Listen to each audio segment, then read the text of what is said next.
नमस्कार।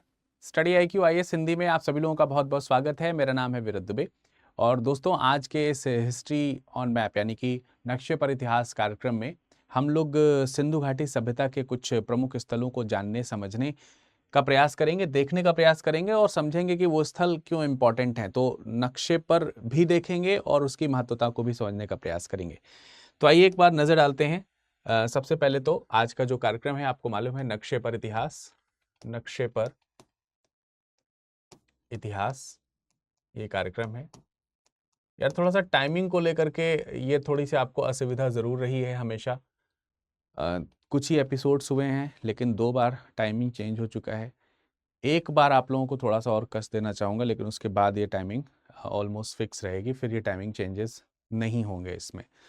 तो मैं ये कोशिश करूँगा अब से ये जो क्लास है ना आपकी, ये सुबह 11 बजे मैं कर दे रहा हूँ क्योंकि शाम को बहुत सारे इवेंट्स जो है ना वो आपके कॉमन हो जाते हैं और बहुत सारे स्टूडेंट्स का कहना है कि शाम को दूसरी क्लासेस के साथ में मैच हो जाता है।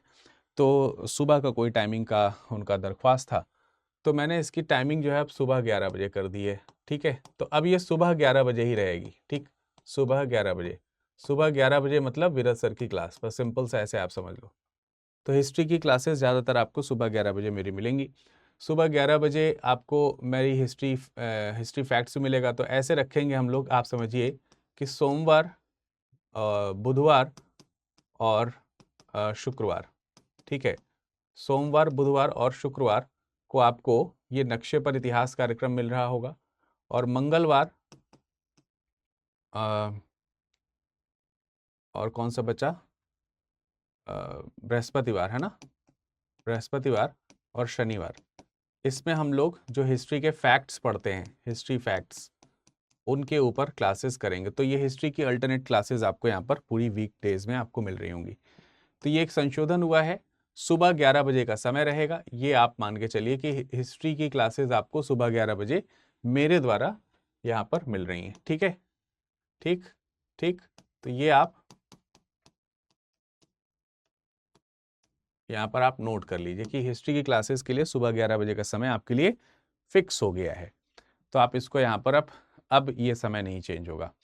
चलिए, हिस्ट्री की क्लासेस में आज हम लोग हड़प्पा सभ्यता, इंडस वैली जो सिविलाइजेशन है, हड़प्पा कल्चर जो है उसके ऊपर डिस्कशन करेंगे। हड़प्पा सभ्यता के ऊपर आज हमारा डिस्कशन रहेगा। तो आज का जो टॉपिक है, आज का जो टॉपिक है वो टॉपिक कौन सा है? आज का जो टॉपिक है हमारा वो हड़प्पा सभ्यता है। हड़प्पा हड़प्पा सभ्यता के हड़प्पा सभ्यता के स्थल। ठीक है, हड़प्पा सभ्यता के स्थल, या आप इसे बोल सकते हैं सिंधु सिंधु सभ्यता के स्थल। Important sites of Indus valley civilization, Indus valley civilization. ठीक है, तो इंडस वैली सिविलाइजेशन जो है उसके जो इंपॉर्टेंट साइट्स हैं, इंपॉर्टेंट लोकेशंस जो हैं, उनके ऊपर डिस्कशन करेंगे। सबसे पहले तो अगर हम देखें तो ये जो सभ्यता है कई सारे गुणों को रिप्रेजेंट करती है। अगर हम देखें तो क्या ये पाषाण युगीन सभ्यता को रिप्रेजेंट करती है? बिल्कुल। पाषाण काल का जो उत्तर काल है, पाषाण काल का जो उत्तर काल है वो उसको रिप्रेजेंट करती है, इसमें कोई दो राय नहीं है। अर्थात जैसे जैसे पाषाण काल खत्म होता जाता है तो उसका जो लेटर फेज है वो आपको यहाँ पर देखने को मिलेगा। और आपको मालूम है कि पाषाण काल जैसे जैसे खत्म होता है वैसे वैसे धातु युग शुरू होता है। तो धातु युग का आरंभ हमको यहाँ पर देखने को मिलेगा, इसमें कोई दो राय नहीं है। और हमको सब लोगों को मालूम है कि धातु युग का जो आरंभ है वो तांबे से होता हुआ दिखाई दे रहा है। तो इसलिए आप इस सभ्यता को ताम्र युगीन सभ्यता के तौर पर जानते हैं। और उस समय पत्थर का प्रयोग हो रहा है, इसीलिए इसको ताम्र पाषाणिक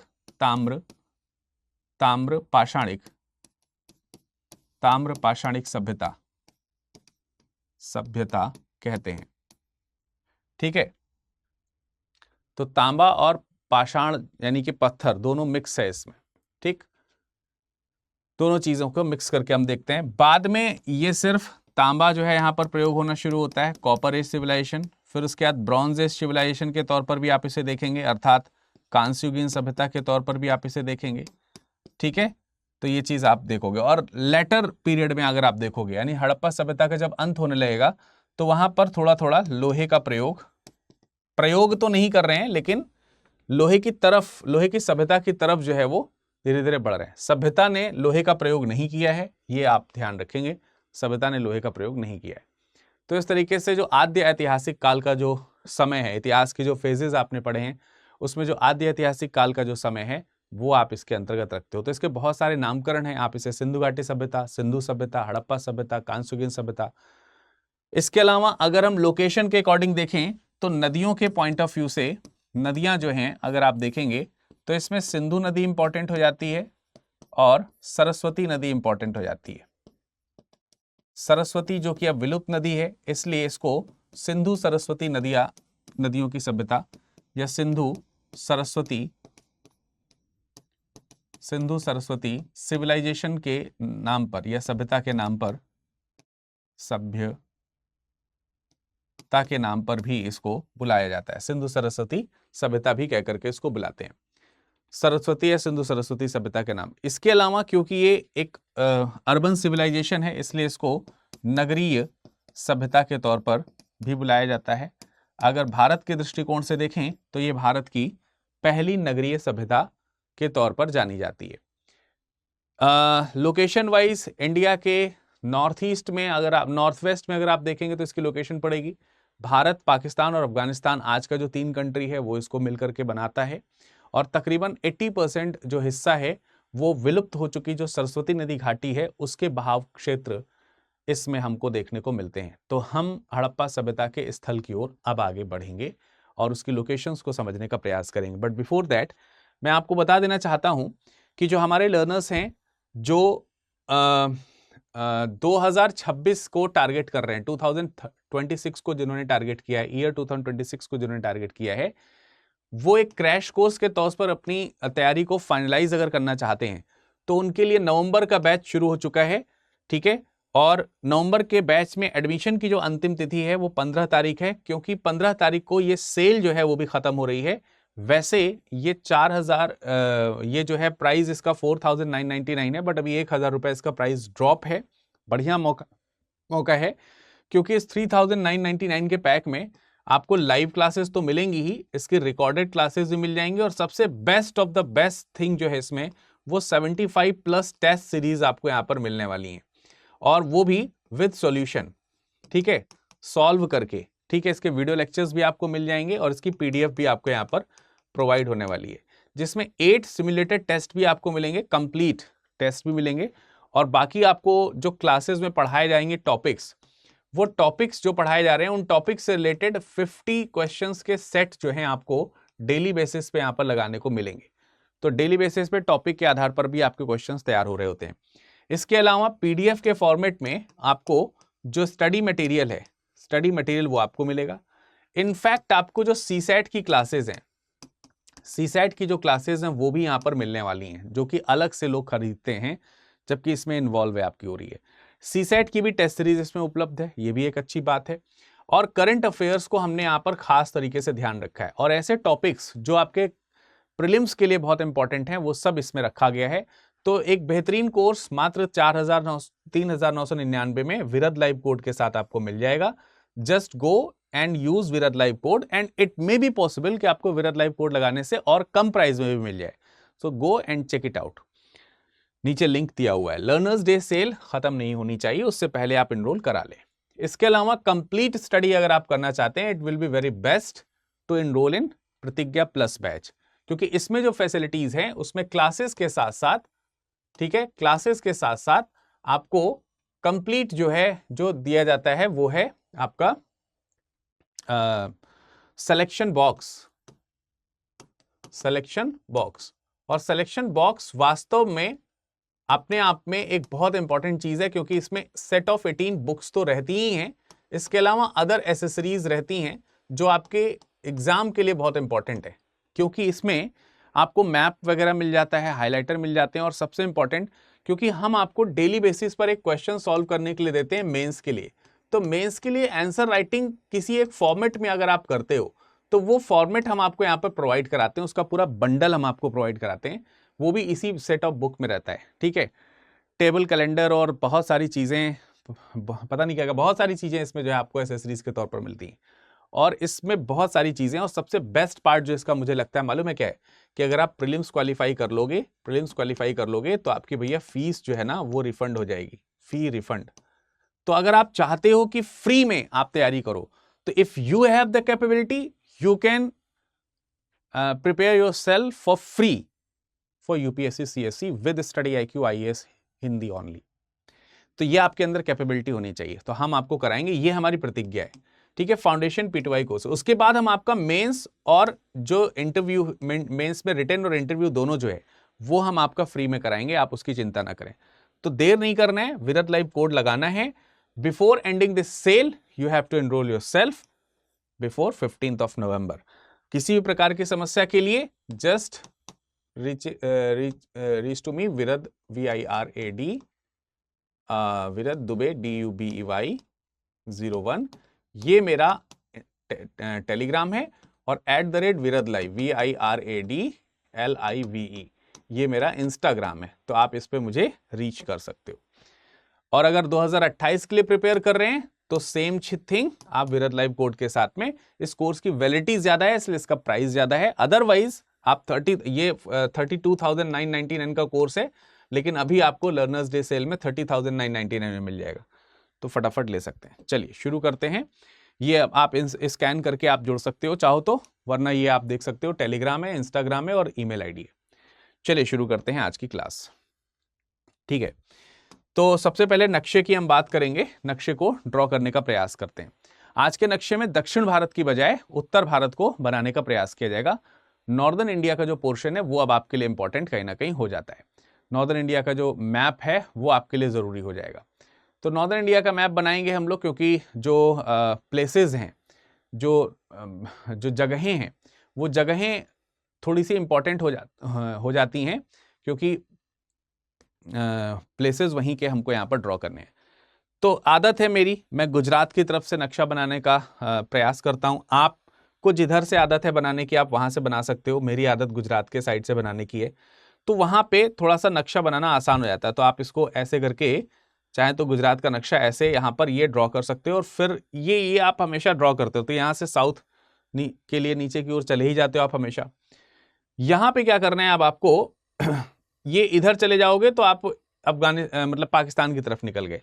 हमें पाकिस्तान की तरफ नहीं जाना है, यहीं से भारत के नक्शे की तरफ अंदर की ओर आना है, थोड़ा सा अंदर की ओर लेकर के आएंगे, और अंदर की ओर लेकर के हल्का सा टिल्ट होकर के ऐसे बाहर की ओर जाना है, और यहाँ पर एक कैप टाइप का बनाना है हल्का सा। ठीक है, इसी कैप से फिर अंदर की ओर ऐसे जाना है।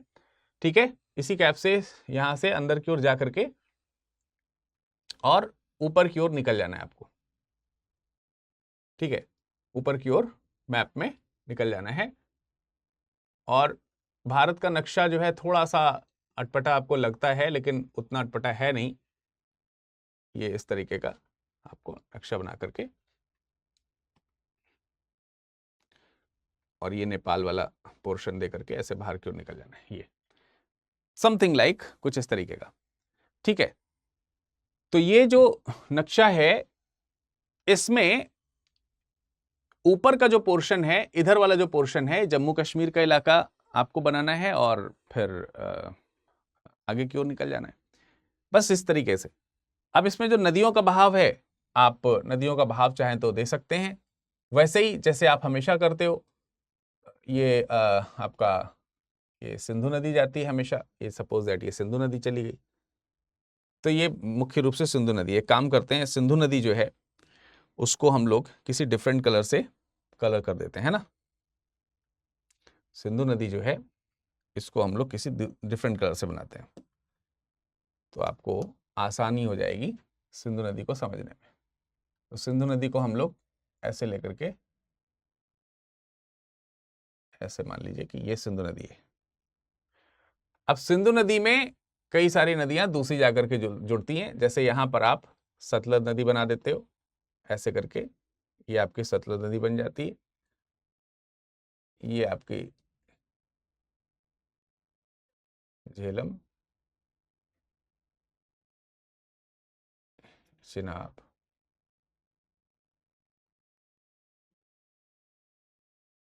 ठीक है। ऐसे ऐसे करके आपकी नदियां जो है यहाँ पर आके जुड़ती हैं, और ये आपकी, तो ऐसी कुछ नदियां यहाँ पर बनती हैं, ठीक है। तो और यहाँ पे आप गंगा यमुना बना लीजिए, ये मान लीजिए कि गंगा बन गई नदी, इस तरीके से ये यमुना नदी बना लीजिए आप, ऐसे करके। तो समथिंग लाइक कुछ इस तरीके का, ठीक है। अब यहाँ पे कुछ प्लेसेस हम लोग देखेंगे और इंपॉर्टेंटली उन प्लेसेस को लोकेट करने का भी प्रयास करेंगे। अब अगर आप देखोगे तो आप मोटे मोटे तौर पर देख रहे हो तो आपको पता चल रहा है कि ये जो लोकेशन है, ये तो लोकेशन आपका भारत का हो गया। यहां पर आप भारत हैं, आप भारत देख रहे हो, ठीक है। ये आप इनको भारत लिख लो, यहां पर ये भारत है। ये वाला जो हिस्सा है ऑब्वियसली ये पाकिस्तान का हिस्सा है, ये पाकिस्तान हो गया, है ना। और इधर की ओर थोड़ा पश्चिम में चले जाओगे तो आपका अफगानिस्तान पड़ जाएगा, ठीक है। यहां पर अफगानिस्तान पड़ जाएगा, ये अफगानिस्तान का हिस्सा पड़ जाएगा। तो भारत, पाकिस्तान और अफगानिस्तान ऐसे करके 3 लोकेशंस आपको यहां पर देखने को मिलेंगी। इन 3 लोकेशंस में अगर आप देखोगे तो ये जो 3 लोकेशंस हैं, ये 3 कंट्रीज हो गई। तो मतलब सिंधु जो सभ्यता है, सिंधु सभ्यता की अगर हम बात करें, सिंधु सभ्यता की बात करें, सिंधु सभ्यता, तो सिंधु सभ्यता 3 देशों में हो गई। 3 देश कौन कौन से हो गए? एक आपका हो गया भारत, एक हो गया आपका पाकिस्तान, और एक हो गया आपका अफगानिस्तान। अफगानिस्तान, इन 3 देशों में फैली हुई सभ्यता है, ट्रायंगुलर शेप में है, तकरीबन जो है वो आपको त्रिभुजाकार आकार में फैली हुई सभ्यता देखने को मिलेगी। और बहुत सारे प्लेसेस, मोर देन 2800 प्लेसेस या 2900 प्लेसेस जो है अभी तक खोजे गए हैं। अफगानिस्तान में नॉर्दर्न प्लेसेस जो हैं, इधर कहीं पर आप देखोगे तो शोरतुगुई, हिंदकुश की जो पहाड़ी के आसपास का इलाका है, वहां पर आपको देखने को मिलेगा। कुछ पाकिस्तान के जो एरियाज हैं, बलूचिस्तान के जो सिंध के, पंजाब के एरियाज हैं, वो हम आपको दिखा देंगे, वो यहाँ पे पाए गए हैं। और भारत में बहुत सारे लोकेशंस सिंधु सरस्वती सभ्यता के आपको देखने को मिलेंगे। एक एक करके मैं बहुत सारे लोकेशंस जो हैं वो आपको ड्रॉ करते हुए दिखाऊंगा, बताऊंगा। इंडस वैली सिविलाइजेशन में टोटल ओवरऑल एरिया देखेंगे तो 12,99,600 वर्ग किलोमीटर का एरिया ये कवर करता है। 12,99,600 किलोमीटर स्क्वायर अप्रोक्सीमेटली ये एरिया है जो इंडस वैली सिविलाइजेशन कवर करता है। और त्रिभुजाकार आकार में, किस आकार में? त्रिभुजाकार आकार। तो इसका आकार जो है वो कैसा हो गया है? ट्रायंगुलर शेप हो गया है, त्रिभुजाकार आकार हो गया है। तो इसकी खोज जो है अगर आप देखेंगे तो 1921-22 में 2 प्रमुख स्थल खोजे जाते हैं, आप सब लोगों को मालूम है, हड़प्पा और मोहनजोदड़ो करके। और इसके जो एक्सटेंशंस हैं अगर आप देखें, उत्तर से दक्षिण और पूर्व से पश्चिम एक्सटेंशंस जो हैं, तो मैं इसकी डुप्लीकेट बना लेता हूं एक, है ना, क्योंकि मुझे ये दोबारा मैं अपना बनाना पड़े, तो मैं इसका एक डुप्लीकेट इमेज बना लेता हूं, तो उसमें चीजों को दिखा देता हूं। जैसे अब डुप्लीकेट इमेज में मैं चाहूं तो इसको थोड़ा सा छोटा भी कर सकता हूं। मेरे पास में कई सारी सुविधाएं हैं बोर्ड में, एक्चुअली आपके पास में वो सुविधाएं नहीं होंगी, पर मेरे पास में है शायद वो सुविधाएं, जहां तक मुझे लगता है। क्या नहीं है? होनी चाहिए। एक मिनट, मुझे लगता है कि मेरे पास ये सुविधाएं होनी तो चाहिए।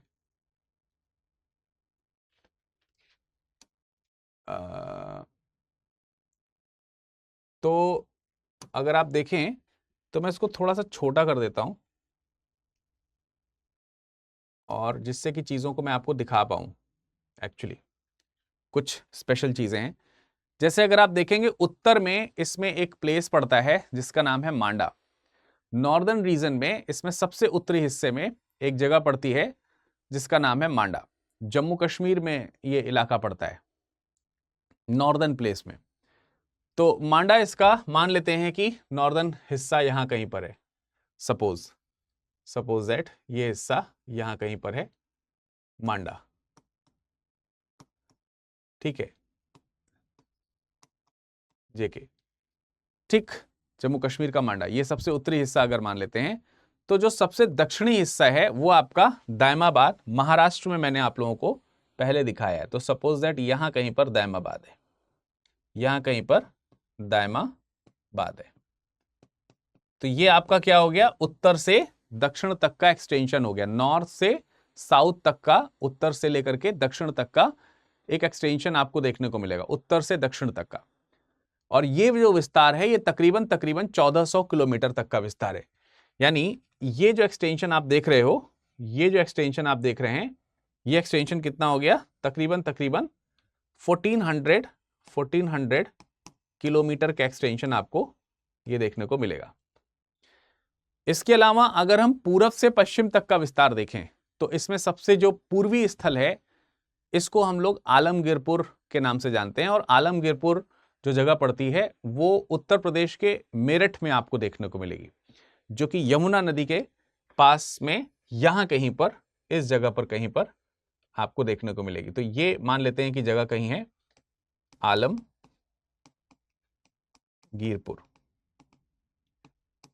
ठीक है, ये है। और जो सबसे पश्चिमी हिस्सा है वो है सुतका गेंडोर। तो मान लेते हैं कि सुतका गेंडोर यहां कहीं पर है, इस जगह पर कहीं पर है। तो ये सुतका गेंडोर है। और सुतका गेंडोर बलूचिस्तान का हिस्सा माना जाता है, बलूचिस्तान का हिस्सा माना जाता है पाकिस्तान में। और ये आपका मेरठ में यूपी का हिस्सा है, यूपी में मेरठ का हिस्सा है। और ये जो लंबाई है ये तकरीबन 1500 किलोमीटर के आसपास की आपकी ये लंबाई मतलब देखने को मिलती है, 1600 किलोमीटर के आसपास की। तो ये एक्सटेंशन थोड़ा ज्यादा है, मतलब ये जो है 1600 किलोमीटर आप मान के चलिए, 1600 किलोमीटर के आसपास किलोमीटर। तो ये नॉर्थ से, ये मैंने आपको नॉर्थ से साउथ का बताया और ये ईस्ट टू वेस्ट का बता रहा हूं। तो ईस्ट टू वेस्ट और नॉर्थ से साउथ का इस तरीके का एक्सटेंशन आपको देखने को मिलता है। तो 4 प्लेसेस हैं आपको। नॉर्दर्न मोस्ट पॉइंट जो आपको देखने को मिल रहा है वो मांडा देखने को मिल रहा है। साउदर्न मोस्ट पॉइंट जो आपको देखने को मिल रहा है वो दायमाबाद देखने को मिल रहा है। दायमाबाद, दायमाबाद जो है ये आपका महाराष्ट्र में है, ध्यान रखना।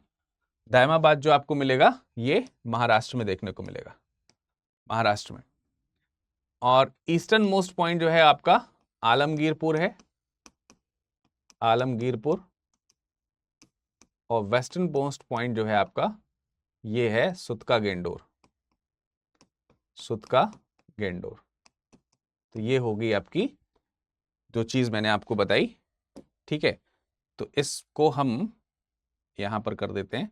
तो ये मैंने आपको बताया कि किस तरीके से, ठीक है जी, क्लियर है।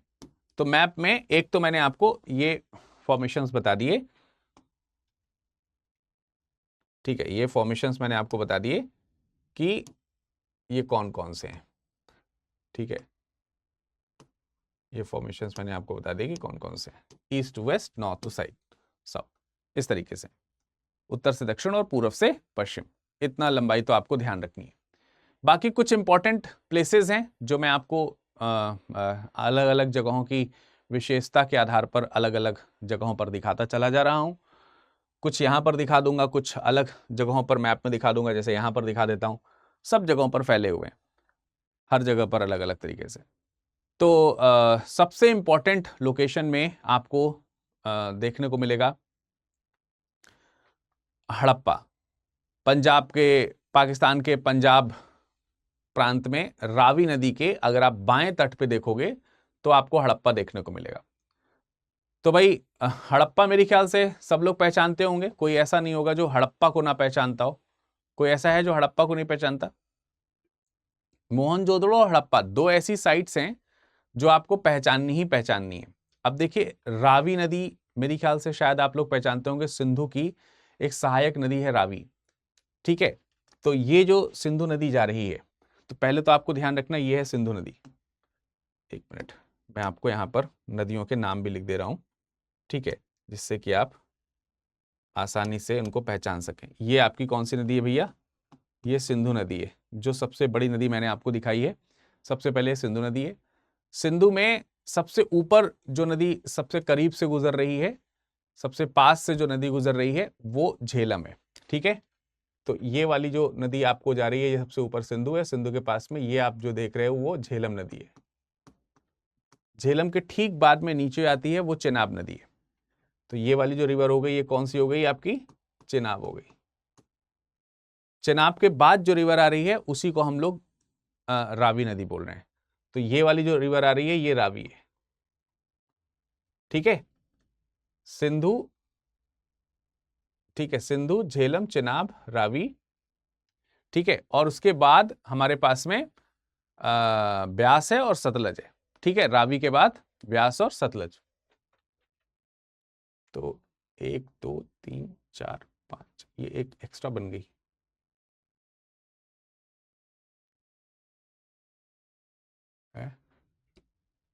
झेलम, चेनाब, रावी। रावी का ही फॉर्मेशन थोड़ा सा शायद मेरे ख्याल से गलत बना है, तो काम करते हैं।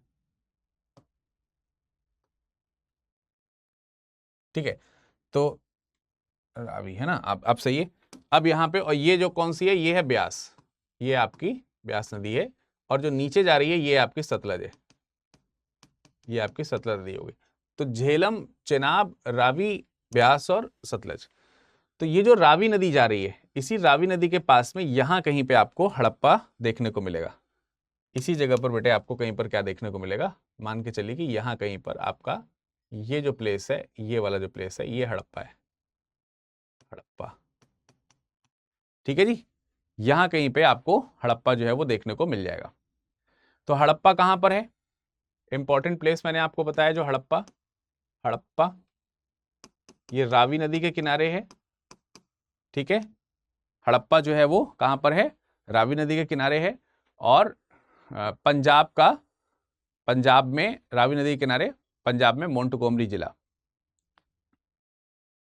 ठीक है, पंजाब में मोंटगोमरी, मोंटगोमरी यहीं पर पड़ता है, वहां पर रावी नदी के किनारे। इसी तरीके से मोहनजोदड़ो, मोहनजोदड़ो ये इंपॉर्टेंट लोकेशन आ जाता है। मोहनजोदड़ो जो इंपॉर्टेंट लोकेशन है वो आपको सिंधु नदी के किनारे देखने को मिलेगा। और ये आमरी जो सिंध का प्रांत है, तो सिंधु नदी के अगर आप देखेंगे तो बाएं तट पर, दाएं तट पर जो है आपको मोहनजोदड़ो देखने को मिलेगा। ठीक है, तो सिंधु नदी ये जा रही है, और सिंधु नदी का दायां हिस्सा मान के चलिए कि यहां कहीं पर, इस जगह पर ये है। ठीक है, तो यहां कहीं पर आपको मोहनजोदड़ो देखने को मिलेगा। मोहनजोदड़ो,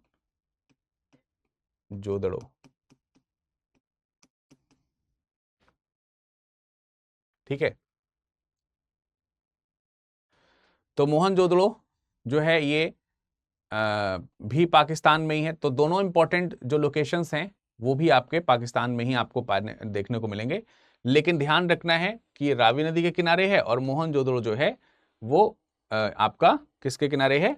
सिंधु नदी के किनारे, सिंधु नदी के किनारे डायरेक्टली। तो इन दो लोकेशंस को तो आपको ध्यान रखना ही रखना है। इसी में एक इंपॉर्टेंट लोकेशन आपको देखने को मिल जाती है जिसका नाम है रोपड़। रोपड़ जो है वो पंजाब में। अब पंजाब का वो हिस्सा भारत में आपको देखने को मिलता है व्यास और सतलज के बीच में। तो ये व्यास नदी जा रही है, ये सतलज नदी जा रही है। एक लोकेशन इंपॉर्टेंट आपकी यहां पर रोपड़ को आपको देखने को मिल जाएगी, तो आप चाहें तो रोपड़ यहां पर याद कर सकते हो। ठीक, रोपड़ इंपॉर्टेंट लोकेशन है। रोपड़ इंपॉर्टेंट रूपनगर के के पॉइंट ऑफ व्यू से जानी जाती है, पंजाब में सतलज नदी के तट पर स्थित है। और अगर देखा जाए तो स्वतंत्रता के बाद ये शायद पहला स्थल था जो खोजा गया था भारत में। इसी तरीके से जो चिनाब नदी है, चिनाब नदी के पास में आप देखेंगे यहाँ पर कहीं पर मांडा, जो मैंने जम्मू कश्मीर का सबसे उत्तरी हिस्सा आपको बताया था, मांडा यहाँ पर पाया जाएगा। मांडा मैंने आपको पहले ही दिखाया। रोपड़ बहुत इंपॉर्टेंट है, यहाँ पर अपने मालिक के साथ में कुत्ते को दफनाया हुआ दिखाया गया है, तो ये रोपड़ बहुत इंपॉर्टेंट लोकेशन हो जाता है। रोपड़ जो है ये एक ऐसा लोकेशन, रोपड़ एक ऐसा लोकेशन है जहाँ पर कुत्ता जो है वो दफनाया गया है मालिक के साथ में, मालिक के साथ जो है वो कुत्ते को दफन होने की परंपरा हमको यहाँ पर देखने को मिलती है। आजकल आप देख रहे हैं न्यूज़ में वैसे ये सब चीज़ें ज़्यादा हैं, तो हमको ध्यान रखना है, ठीक है। याद रखेंगे कि नहीं याद रखेंगे, तो थोड़ा याद रखना है, मतलब है। इसी रोपड़ से थोड़ा सा नीचे आएंगे तो एक जगह पड़ती है भगवानपुरा। तो ये भगवानपुरा जो है आपका हरियाणा के पास मिलता है। तो भगवानपुरा को इस सभ्यता के ऐसे हिस्से में देखा जाता है जहाँ से 15 कमरों वाला एक मकान हमको देखने को मिला है। तो ये भगवानपुरा तकरीबन आपको यहाँ कहीं से देखने को मिलेगा। ये लोकेशन जो है आपका भगवानपुरा का है, भगवानपुरा, ठीक है। तो आपको भगवानपुरा मिलता है एक लोकेशन, भगवानपुरा। तो भगवानपुरा में आपको 15 कमरों वाला एक मकान मिलता है, ठीक है। तो जो सिंधु सभ्यता के समय का है, बहुत ही फेमस लोकेशन है, जो सिंधु घाटी सभ्यता की एक लोकेशन है जिसको हम लोग कालीबंगा के तौर पर जानते हैं। जो भगवानपुरा से थोड़ा और साउथ में आएंगे वहां पर आपको देखने को मिलेगी, जिसको कालीबंगा के तौर पर जाना जाता है। तो वो आपको तकरीबन इस जगह पर देखने को मिलेगी। ये लोकेशन है कालीबंगा की, ये कालीबंगा की लोकेशन है। कालीबंगा नाम सुना है आप लोगों ने कालीबंगा का, कालीबंगा, ठीक है। कालीबंगा ब्लैक बैंगल्स के लिए फेमस हुआ करती थी। प्राक हड़प्पा सभ्यता की एक ऐसी लोकेशन है जिसमें जुते हुए खेत आपको देखने को मिलते हैं। ये एक ऐसी लोकेशन है जो जुते हुए खेत के लिए जानी जाती है, और जुते हुए खेत के साथ साथ ये लोकेशन इसलिए भी जानी जाती है क्योंकि यहाँ पर द्विफसलीय कृषि के साक्ष्य मिलते हैं, ठीक है। इसके अलावा जुताई की विभिन्न प्रक्रिया हमको देखने को मिलती है। सरसों और चने के साक्ष्य हमको यहाँ पर देखने को मिलते हैं, ठीक है। तो ये चीज हमको यहाँ पर इंपॉर्टेंटली देखने को मिल रही है। फिर मैंने आपको इस जगह पर कहीं पर आलमगीरपुर दिखाया था, यूपी में यमुना नदी के पास में एक जगह दिखाई थी, आलमगीरपुर। आलमगीरपुर जो है ये यूपी में मेरठ का लोकेशन है, आलमगीरपुर, ठीक है। आलमगीरपुर ये मेरठ का लोकेशन है। ये इसलिए तो फेमस है ही कि सभ्यता का सबसे पूर्वी हिस्सा है। इसकी सहायक नदी है हिंडन, और ये हिंडन नदी के किनारे बसा हुआ है। तो ध्यान रखना, ये हिंडन नदी जो है उसके किनारे बसा हुआ है, सभ्यता का सबसे पूर्वी हिस्सा माना जाता है, ठीक है। सभ्यता का सबसे पूर्वी हिस्सा है। इसके अलावा एक जगह है सुरकोटड़ा, सिंध के पास में एक जगह पड़ती है सुरकोटड़ा, बहुत ही फेमस जगह है। और ये सुरकोटड़ा जो है जो फेमस है, इसलिए फेमस है क्योंकि यहां से आप देखेंगे तो गुजरात के पास में सुरकोटड़ा जगह आपको मिलेगी। और ये इसलिए फेमस है क्योंकि यहाँ से घोड़े की अस्थियां आपको देखने को मिलती हैं, बहुत बहुत फेमस है। तो ये जो लोकेशन है इस जगह कहीं यहाँ कहीं आपको सुरकोटड़ा मिलेगा, सुरकोटड़ा, सुरकोटड़ा। तो सुरकोटड़ा किस लिए फेमस है? सुरकोटड़ा ये फेमस है घोड़े की अस्थियों के लिए। और जबकि जो है इस सभ्यता के लोग जो हैं वो अस्थियों से मतलब घोड़े की अस्थियों से उतना ज्यादा परिचित नहीं है, जबकि सुरकोटड़ा से अस्थि पंजर मिलते हैं, है ना, अस्थिपंजर हमको वहां से देखने को मिलते हैं। तो ये अपने आप में एक इम्पॉर्टेंट चीज हमको देखने को मिल जाती है ना। मतलब है कि एक तो अस्थिपंजर मतलब अश्वों का प्रयोग ज्यादा है नहीं, और अश्वों का प्रयोग ना होने के बावजूद भी अगर वहां से चीजें मिल रही हैं तो फिर थोड़ा सा इंपॉर्टेंट हो जाता है।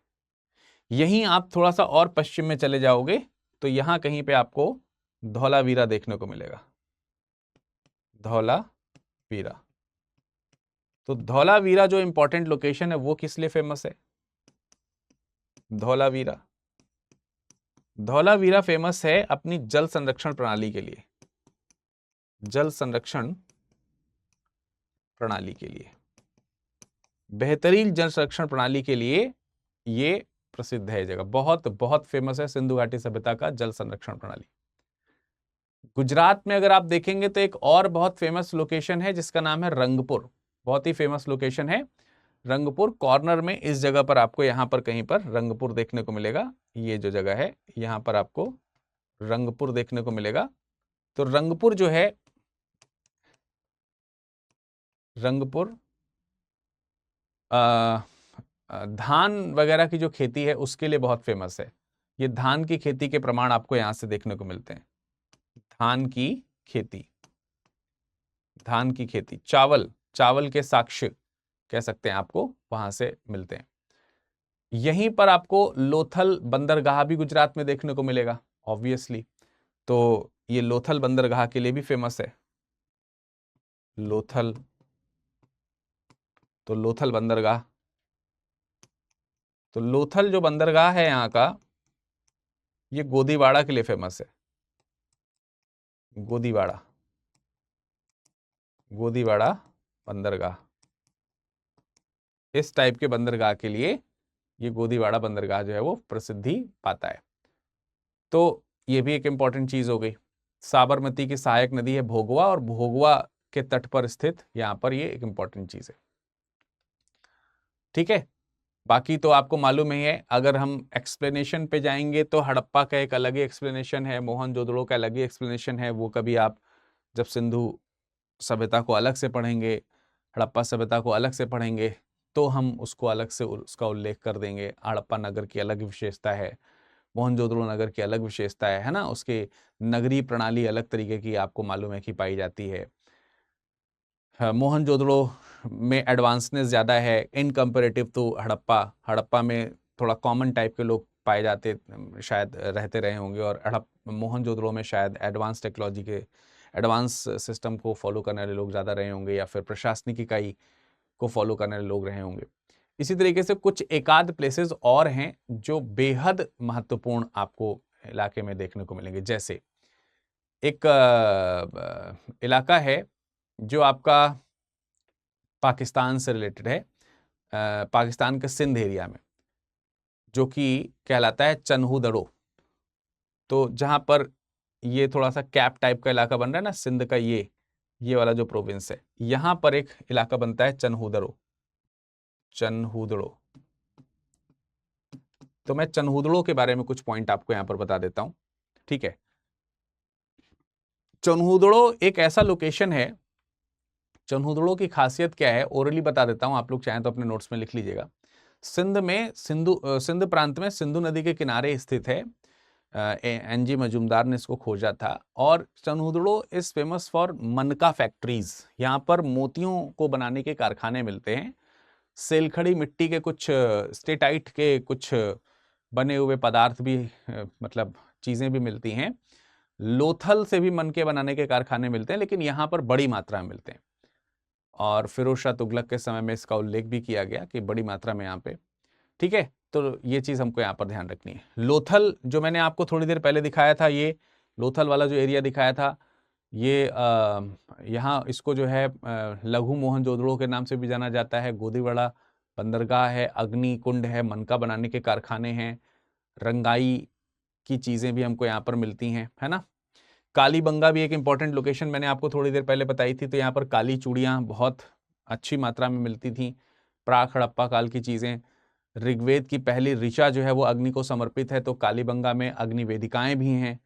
तो वो भी आपको यहाँ पर ध्यान रखनी है। एक इम्पॉर्टेंट लोकेशन बहुत इम्पॉर्टेंट है जिसको हम लोग कहते हैं बनावली, जो आपको यहीं पर देखने को मिलेगी कालीबंगा से थोड़ा सा ऊपर। मैंने भगवानपुरा और कालीबंगा आपको दिखाया है, इसी के बीच में आप मान के चलो, इसी के लगभग लगभग बीच में आप मान के चलिए कि बनावली का एक लोकेशन आपको देखने को मिलेगा।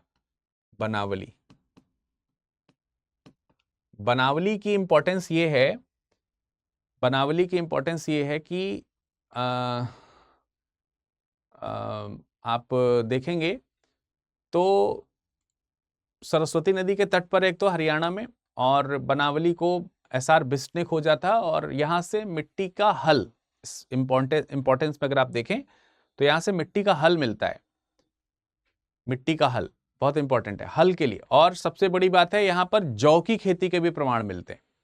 मिट्टी का हल और जौ की खेती के प्रमाण, अग्निकुंड यहां से मिले हैं, तो हवन या अग्निकुंड के प्रमाण भी हमको यहां से मिलते हैं। बाकी धौलावीरा तो मैंने आपको बताया, जैसे कच्छ वाला जो इलाका है, कच्छ का रण जो है, वहां पर आपको धौलावीरा, और मैंने आपको बताया कि धौलावीरा जो है वो जल संरक्षण प्रणाली के लिए बहुत फेमस है। कुएं वगैरह हैं, तालाब हैं, स्टेडियम है, ये सब चीजें आपको वहां से देखने को मिलती है। और कुछ इंपॉर्टेंट लोकेशंस मैं आपको बता देता हूं, जैसे एक इंपॉर्टेंट लोकेशन है मुंडीगाक। मुंडीगाक जो लोकेशन है ये आपका अफगानिस्तान में पड़ेगा। मुंडीगाक लोकेशन जो है ये आपका कहां पे पड़ेगा? अफगानिस्तान में पड़ेगा। और अफगानिस्तान में तकरीबन मान के चलिए कि ये इधर कहीं पे पड़ेगा मुंडीगाक, इस जगह कहीं पर मुंडीगाक, मुंडीगाक।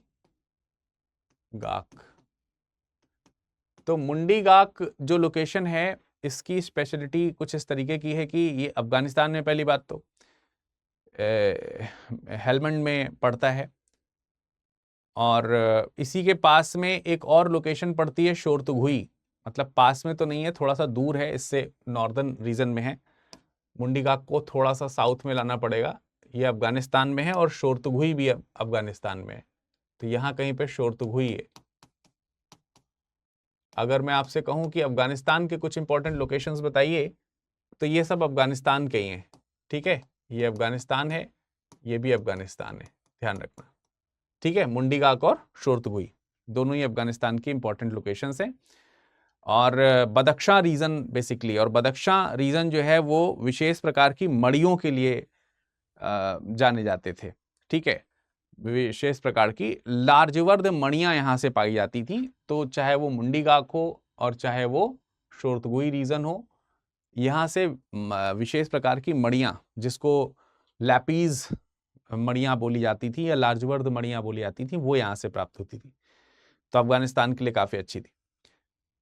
ठीक है, पाकिस्तान का जो बलूचिस्तान वाला जो एरिया है, उसी में एक जगह पड़ता है नौसारा या नौसेरा, बलूचिस्तान वाला जो इलाका है उसमें नौसारो, सॉरी नौसारो। तो नौसारो में मान के चलिए कि जैसे ये जहां पर मोहनजोदड़ो है, चन्हूदड़ो है, मोहनजोदड़ो है, मोहनजोदड़ो से थोड़ा सा ऊपर आपको देखने को मिलेगा। तो मान के चलिए कि इस जगह पर कहीं पर नौसारो या नौसारो ऐसे करके, ये नौसारो जो सिंध एरिया में है, ये पाकिस्तान में है नौसारो। इसकी स्पेशलिटी है कि यहां से मृण मूर्तियां भी मिली हैं घोड़े की, और घोड़े की मृण मूर्तियां मिलने के अलावा यहां से सिंदूर के प्रमाण मिले। यहां से किस चीज के प्रमाण मिले हैं? सिंदूर के प्रमाण मिले। ये भी इंपॉर्टेंट है। ठीक है, और मैंने आपको सुतका गेंडोर के बारे में बताया। सुतका गेंडोर जो सबसे पश्चिमी इलाका था, western most point, सुतका Dor, सुतका Dor, ये तो मैंने आपको पहले ही बताया है, सबसे वेस्टर्न मोस्ट पॉइंट है, बलूचिस्तान का इलाका है ये, पश्चिमी है सबसे इलाका ये, इसमें तो कोई बात ही नहीं है। इसके अलावा जो ये नौसेरा है या नौसारो जो है, नौसारो से ईस्ट की तरफ थोड़ा सा जाएंगे तो एक लोकेशन आपको देखने को मिलेगी यहां कहीं पे, डाबरकोट, डाबरकोट एक लोकेशन आपको यहां पर देखने को मिल जाएगी जिसका नाम क्या है? डाबरकोट। तो जो डाबरकोट है वो भी बलूचिस्तान का इलाका है, और ये भी एक फेमस लोकेशन है। बालाकोट है, इसी तरीके से आमरी है। एक इम्पॉर्टेंट लोकेशन हो सकती है आपके लिए सिंधु नदी के पास में कोट दीजी, है ना, आपके लिए एक इम्पॉर्टेंट लोकेशन हो सकती है कोट दीजी। तो कोट दीजी जो है एकदम यहाँ पे कहीं पे सिंधु नदी के एकदम पास में इस जगह पर कहीं पे पड़ती है कोट दीजी जगह। तो मैं लिख देता हूँ यहाँ पर कोट दीजी, कोट दीजी। तो कोट दीजी जो है ये फेमस है, ये जो लोकेशन है कोट दीजी, ये फेमस है। यहाँ पर भी अग्निकुंड कुछ मिले हुए हैं, तो अग्निकुंड के लिए फेमस लोकेशंस के तौर पर कोट दीजी को जाना जाता है। मांडा मैंने आपको बता ही दिया। अच्छा हाँ, एक और फेमस लोकेशन है राखीगढ़ी, हरियाणा में। भगवानपुरा मैंने आपको बता दिया। हरियाणा में कुणाल एक जगह पड़ती है, इसी जगह पर आप देखोगे जहाँ पे मैंने भगवानपुरा बताया है, आप ऐसे समझ लो किसी भगवानपुरा के पास में, ऐसे कुणाल समझ लो, कुणाल जगह है। कुणाल जो है, जो जगह है, ये चांदी का यहां से मुकुट मिला हुआ है, चांदी का मुकुट, ठीक है, चांदी का मुकुट मिला है, बहुत इंपॉर्टेंट, चांदी का मुकुट के लिए फेमस है। दैमाबाद आप जानते हो, गोदावरी नदी के सहायक नदी है प्रवरा, यहां पर कहीं पर आप ऐसे समझो दैमाबाद है, दैमाबाद। तो गोदावरी की सहायक नदी पड़ती है यहाँ पर प्रवरा, तो प्रवरा नदी के किनारे दैमाबाद बढ़ता है, जो दक्षिणी हिस्सा है। तो ये इंपॉर्टेंट लोकेशन आपकी मिल जाती है किसमें, सिंधु घाटी सभ्यता में। तो कहने का अर्थ ये है कि जो हड़प्पा सभ्यता है, हड़प्पा सभ्यता में आपको कई सारे ऐसे मतलब प्लेसेस देखने को मिल जाएंगे, कई सारे ऐसे इंपॉर्टेंट लोकेशंस हैं जो आपके लिए इंपॉर्टेंट हैं ही हैं, इसमें कोई दो राय नहीं है। और आप सब लोग जो है उसको मतलब लोकेट जब करते हैं मैप पे, तो आपको चीज़ें याद हो जाती हैं, समझ में आती हैं कि हाँ ये इंपॉर्टेंट लोकेशंस के तौर पर।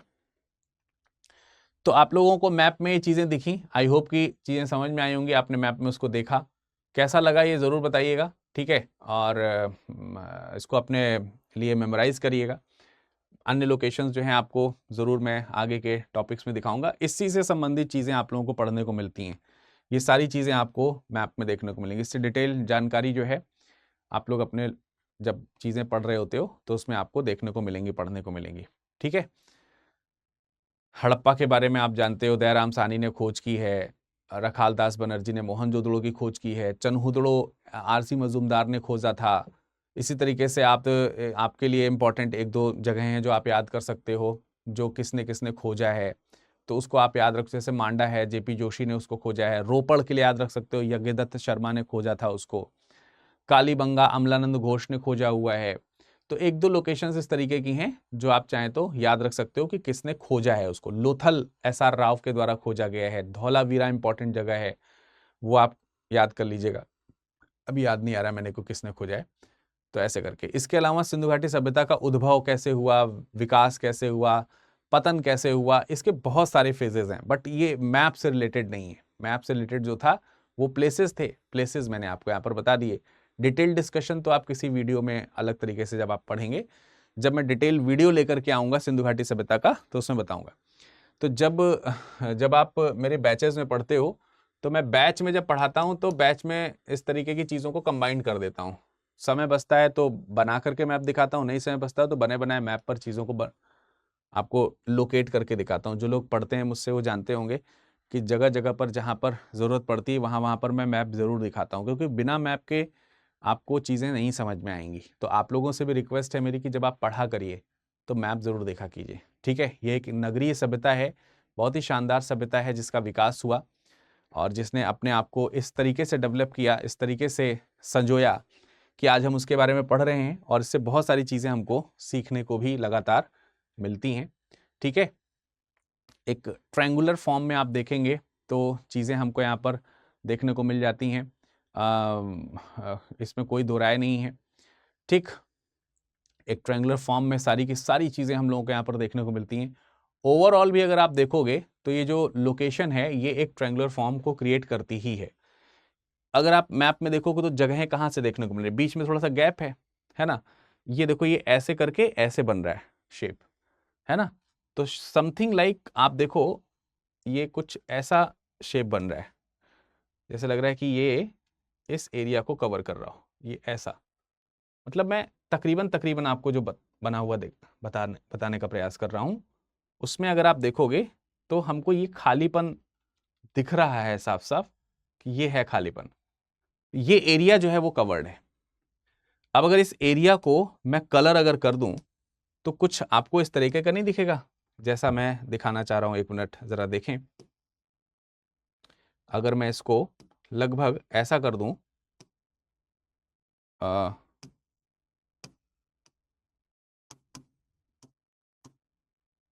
देखिए यही तो है एरिया जो कवर्ड है यहां पर, ये सिंधु घाटी सभ्यता है। या इसको और लाइट किया जा सकता है तो आपको थोड़ा ज्यादा परफेक्शन से समझ में आएगा। मैं इसको थोड़ा हल्का कर देता हूं, है ना। आप इस एरिया को देखें,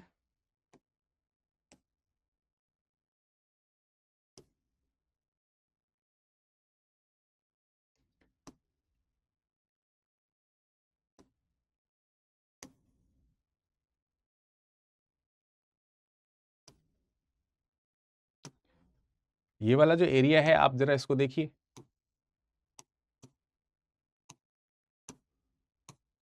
यही तो वो एरिया है जो इंडस वैली सिविलाइजेशन बना रहे हैं।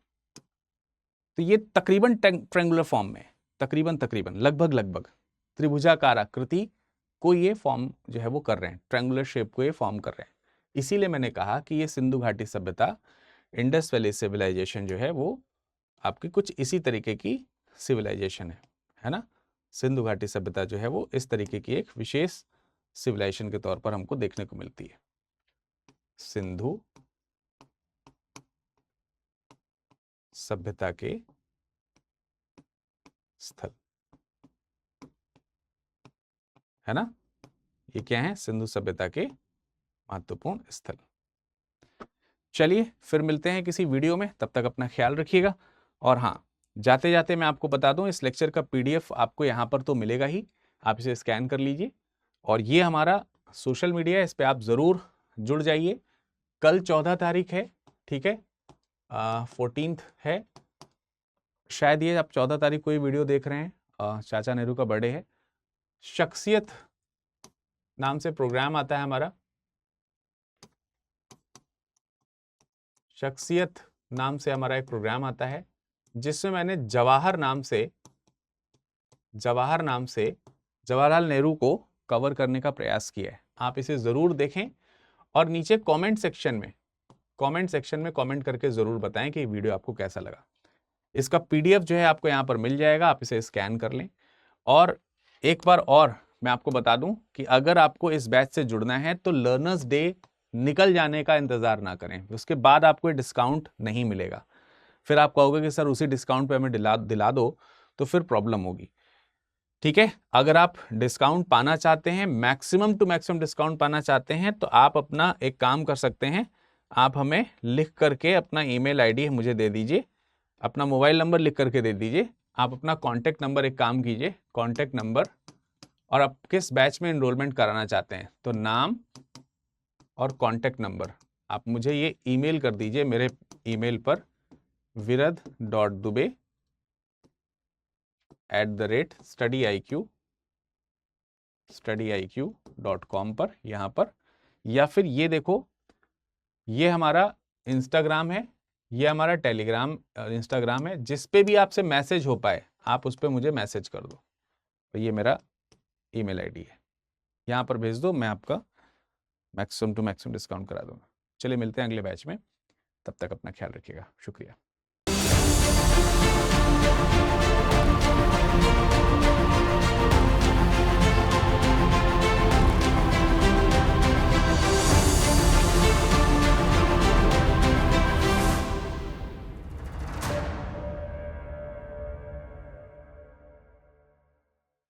हिंदी में UPSC की तैयारी से संबंधित प्रोग्राम्स को देखने के लिए सब्सक्राइब करें स्टडी IQ IAS हिंदी।